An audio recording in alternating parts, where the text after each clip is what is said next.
Hallelujah.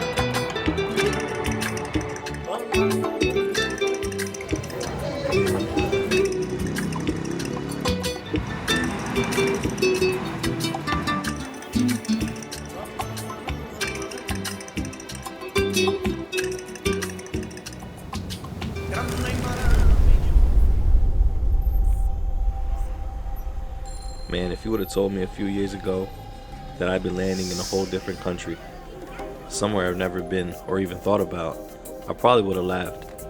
But here I was, touching down in Guatemala, a place I've only seen on TV or some National Geographic magazine, and now I'm breathing its air. As soon as we walked out, the heat hit different. The air smelled like spices, car exhaust, burnt wood. Then we met Pastor Daniel, smiling, calm, like he already knew something that we didn't. He shook our hands like he'd been waiting on us for years, and that's when it clicked.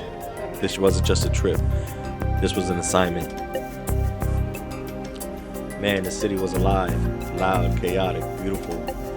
You had people everywhere selling fruit, cooking on street corners, weaving through traffic like life was a game they just knew how to play.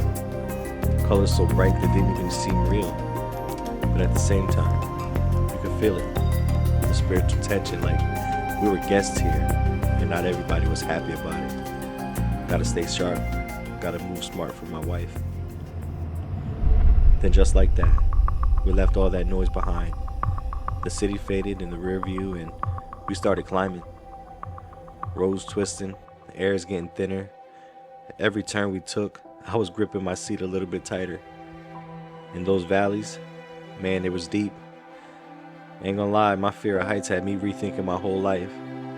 But at the same time, I couldn't stop looking. It was like God was showing me a side of the world that I was never supposed to see.